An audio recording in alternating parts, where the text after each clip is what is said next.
ભગવાન કોને કહેવાય? જેની અંદર 6 વસ્તુ અનલિમિટેડ હોય એને ભગવાન કહેવાય.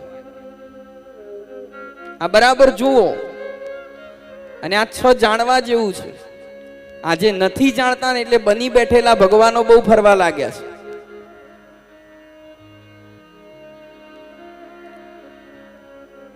જે પોતાની જાતને ભગવાન કહેવડાવવા માટે મથે છે, જેની અંદર આ 6 વસ્તુ અનલિમિટેડ માત્રામાં હોય એને ભગવાન કહેવાય. એક ઐશ્વર્ય. ઐશ્વર્ય શબ્દ છે ને એ ઈશ ધાતુમાંથી બનેલો છે. ઈશ શાસ્તે મતઃ ઇતિ ઈશ્વરઃ, અને ઈશ્વર ઉપરથી જે શબ્દ બન્યો એ શબ્દનું નામ છે ઐશ્વર્ય. જો ભગવાન જેવું ઐશ્વર્ય કોઈનું નથી. પરમાત્મા જેવું ઐશ્વર્ય કોઈની પાસે નથી. એનું ઐશ્વર્ય એવું છે, એનું શાસન એવું છે કે એના શાસનના ડરના કારણે સૂર્ય કેવી રીતે રહે છે? નિયમિતતામાં રહે છે. એના શાસનના ડરથી પવન સપ્રમાણ વહે છે.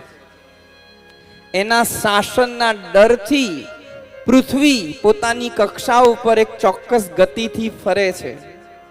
એના શાસનના ડરથી સમુદ્ર સીમાઓથી બંધાયેલો છે.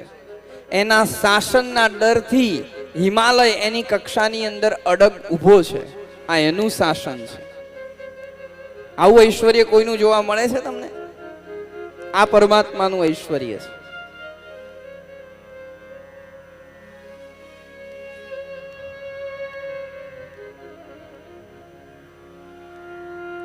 આ ઈશ્વરનું ઐશ્વર્ય છે. જ્યારે પ્રભુ જનકપુરીમાં જાય છે અને ધનુષ્ય ભંગનો પ્રસંગ છે. બધા જ રાજાઓ પોતપોતાની રીતે ધનુષ્યને તોડવા માટે મથી રહ્યા છે, પણ ધનુષ્ય તૂટતું નથી. જનકજી બહુ નિરાશ થયા, બોલી બેઠા. લક્ષ્મણજી થોડાક વીર રસમાં, જોઈશું આપણે, આવતીકાલે આવશે જે પ્રસંગ. લક્ષ્મણજી થોડા ઉગ્ર થઈ ગયા. પછી વિશ્વામિત્રજીએ પ્રભુ રામને કહ્યું કે રામ, હવે તમે ઊભા થાઓ અને જનકનો સંતાપ મટાડો. અને રામ ઊભા થયા છે. એ ધનુષ્યને તોડવા માટે જ્યારે ભગવાન ગયા છે ને, ત્યારે એમને ઐશ્વર્ય પ્રગટ કર્યું છે. ત્યાં ઐશ્વર્ય ભગવાન રામનું દેખાય છે. કેવું ઐશ્વર્ય પ્રગટ કર્યું! ખાલી પોતાના પગથી ધનુષ્યને આમ દબાવ્યું અને ઊંચું થયું. ઊંચું થયું એવો ખાલી આમ વીજળીનો ચમકારા જેવું લોકોને લાગ્યું કે કંઈક ચમક્યું. અને બીજી જ સેકન્ડે આમ આંખના પલકારાની આમ બીજી સેકન્ડ ખુલે ત્યાં તો ધનુષ્યના 2 ટુકડા હતા. આ રામનું ઐશ્વર્ય. કોઈને ખબર જ ન પડી કે આ ધનુષ્ય કેવી રીતે તૂટી ગયું. પરશુરામજી જ્યારે આવીને ઉભા રહ્યા છે ને પછી રામને કહ્યું કે જો તમે ખરેખર નારાયણનો અવતાર હો તો મારા પાસે જે વિષ્ણુનું ધનુષ્ય છે, લો એની પ્રત્યંચા ચડાવીને બતાવો. ત્યાં બીજી વખત પ્રભુએ ઐશ્વર્ય કર્યું.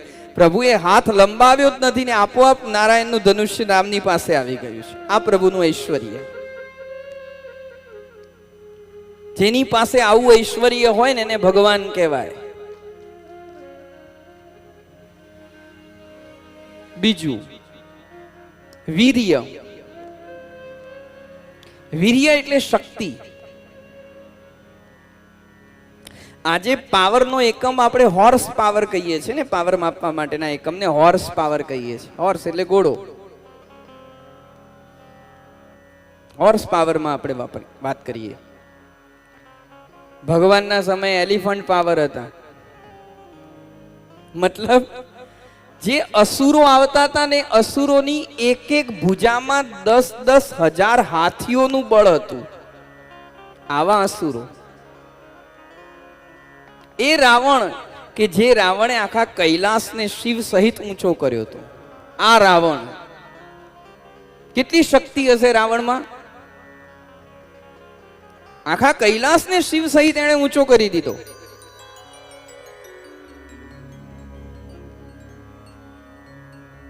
અને એ રાવણને 31 બાણ છોડ્યા. 20 બાણથી 20 ભુજાઓ કાપી નાખી, 10 બાણથી 10 મસ્તક છેદી નાખ્યા, અને 31મું બાણ માર્યું ત્યાં રાવણ. ચલો રાવણની વાત છોડીએ. રાવણ કરતા પણ વધારે શક્તિ વાલીમાં હતી. જે રાવણ આખા કૈલાસ સહિત શિવને ઊંચો કરીને બેઠો તો, એ રાવણને વાલીએ પોતાની બગલમાં 6 મહિના દબાવીને રાખ્યો હતો. બગલમાં દબાવીને રાખવો એટલે લોકો એવું વિચારે છે કે આ રીતે આમ દબાવીને બેઠો હશે, તો પછી નાવા ધોવા નહીં જતો હોય? આ રીતે નહીં. બગલમાં દબાવીને રાખ્યો મતલબ આમ બેસાડીને રાખ્યો હતો. જો ઉભો છો જ ખબરદાર, એવો અર્થ કરવાનો, આવો નહીં કરવાનો. પાછો એ તો ચોખવટ કરવી પડે બધી. એ તો ગેરજીંગાણો. મહારાજ આ વાત કરીએ બરાબર છે, આમ બગલમાં દબાવીને બેઠો તો, પણ પછી વાલીને બિચારાને બીજું બધું કઈ કામ કરવાનું હોય કે નહીં હોય?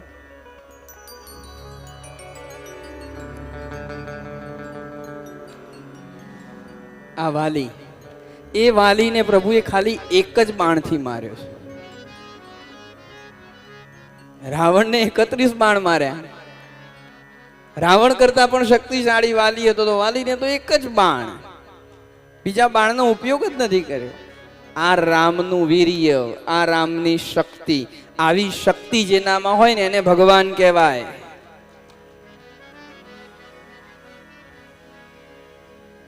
યશ, વિપુલ માત્રામાં જેની અંદર યશ રહેલો હોય એને ભગવાન કહેવાય. માણસ એક સમયે માની લીધું કે રેતીના કણ ગણી શકે, એક સમયે માની લઈએ કે વરસાદની ધારાઓ ગણી શકે, એક સમયે માની લઈએ કે આકાશના તારા ગણી શકે, પણ પ્રભુનો યશ એવો છે કે એ ક્યારે ગણી શકાય એમ નથી. અગણિત યશને લઈને બેઠો છે પરમાત્મા. વેદોએ પણ નેતિ નેતિ કહીને કલમ છોડી દેવી પડે. આ પ્રભુનો યશ છે. આવો વિપુલ યશનો જે સ્વામી હોય એને ભગવાન કહેવાય. શ્રી, શ્રી કહેતા લક્ષ્મી. હવે એની ક્યાં વાત કરવાની જરૂર છે? સ્વયં સાક્ષાત લક્ષ્મીનો અવતાર માં ભગવતી જાનકી એના ચરણમાં બેઠી છે, એના ચરણની સેવા કરે છે. એનો તો એ પતિ છે. ઐશ્વર્યસ્ય સમગ્રસ્ય વીર્યસ્ય યશસ્ય શ્રિયઃ જ્ઞાન. આગળનું પગથિયું. જે વિપુલ જ્ઞાનનો ભંડાર હોય એને ભગવાન કહેવાય. ભગવાનનું જ્ઞાન કેવું? રામનું જ્ઞાન કેવું? લક્ષ્મણજીએ જ્યારે પ્રશ્ન કર્યા છે ને ત્યારે એકદમ સંક્ષિપ્તમાં રામે બધું જ જ્ઞાન પીરસી દીધું છે. જોઈશું આપણે રામનું જ્ઞાન જ્યારે લક્ષ્મણને આપી રહ્યા છે ત્યારે. દંડકારણ્યની અંદર પંચવટીમાં લક્ષ્મણજીએ જ્યારે પ્રશ્ન કર્યા છે ત્યારે પ્રભુ બોલ્યા છે. બ્રહ્મ એટલે શું, માયા એટલે શું, જીવ એટલે શું, જ્ઞાન એટલે શું, વૈરાગ્ય એટલે શું, ભક્તિ એટલે શું, આ બધા જ પ્રશ્નોના જવાબ પ્રભુએ આપ્યા છે. સાંભળો રામનું જ્ઞાન, ખબર પડે. શબરીએ જ્યારે પૂછ્યું ત્યારે માં ભગવતી શબરીને નવધા ભક્તિનો ઉપદેશ આપી દીધો. આ રામનું જ્ઞાન જુઓ ત્યાં આગળ તમે. જ્ઞાન વિશે તો શું કહેવું? જે સાક્ષાત ચિદ રૂપ હોય એના જ્ઞાન વિશે આપણે શું બોલી શકીએ? આવું જેનું જ્ઞાન હોય એને ભગવાન કહેવાય. અને છેલ્લું કયું છે 6થા નંબરમાં? વૈરાગ્ય. વિપુલ ઐશ્વર્ય, વિપુલ વીર્ય, વિપુલ યશ, વિપુલ શ્રી, વિપુલ જ્ઞાન અને વિપુલ વૈરાગ્ય. 6 વસ્તુ અનલિમિટેડ માત્રામાં હોય, ઇન્ફિનિટિવ, અનંત, એને ભગવાન કહેવાય. રામનો વૈરાગ્ય કેવો? જ્યારે વશિષ્ઠજી આવે છે ને રામની પાસે કે રામ, આવતીકાલે તમારો રાજ્યાભિષેક છે અને હે રામ, એના માટે તમારે હું બતાવું તેટલા નિયમોનું પાલન કરવાનું છે. આવતીકાલે તમારે ગાદીએ બેસવાનું છે.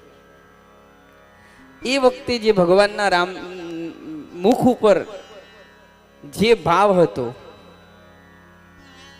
એ ભાવ પકડો રામચરિતમાનસની અંદર. અને જ્યારે કઈ એમ કહ્યું કે રામ, તમારે પિતાની આજ્ઞાનું પાલન કરતા 14 વર્ષ માટે તપસ્વીનો વેશ ધારણ કરીને વનમાં જવાનું છે, એ વખતેનો રામનો ભાવ પકડો, કોઈ જ ફરક નહીં. આ વૈરાગ્ય. આજના મંત્રીઓ કેબિનેટની અંદર કે મિનિસ્ટ્રીની અંદર જ્યારે નિમણૂક થવાની હોય નામની, ત્યારે આમ રાહ જોઈને બેઠા હોય, કેટલીય બાધાઓ રાખીને બેઠા હોય, આમ આતુરતાપૂર્વક બેઠા હોય કે હમણાં ચિઠ્ઠીમાંથી આપણું નામ ખુલશે, આપણને એકાદું ખાતું મળશે. અને ના ખુલે તો કેવી સ્થિતિ હોય?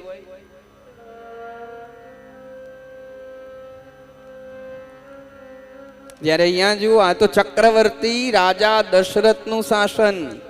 ઇન્દ્ર પણ જેના માટે લોભાય એવી દશરથની સત્તા, ઇન્દ્ર પણ લાલચુ બને એવી દશરથની સત્તા રામને મળવા જઈ રહી હતી. પણ રામને જ્યારે એક રાતની અંદર કહી દેવામાં આવ્યું કે વનવાસ જવાનું છે, કોઈ જ મોઢાના ભાવની અંદર કોઈ ફરક નહીં અને તુરંત નીકળી ગયા. આ રામનો વૈરાગ્ય.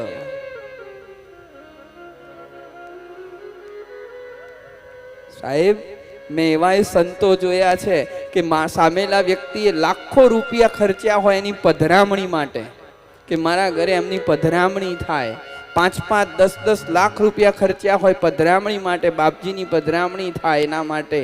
અને બાપજીની પધરામણી માટે બાપજી આવે અને પૂછે કે વેસ્ટર્ન ટોયલેટ છે? પેલો કે નહીં, વેસ્ટર્ન ટોયલેટ નથી તો હું તારા ઘરે નહીં આવું. આવાય પડ્યા છે. વેસ્ટર્ન ટોયલેટ હોય તો હું તારા ઘરે આવું. અને ભગવાન બનીને પૂજાય છે પાછા.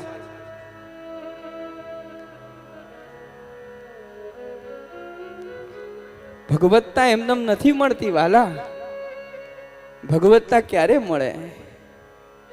આ 6 ઈશ્વરીય ઇત્યાદિ 6 ગુણોથી સંપન્ન વ્યક્તિ બને ત્યારે ભગવાન બની શકે છે. ખભા ઉપર રૂમાલ નાખીને ભગવાન ન બની જવાય.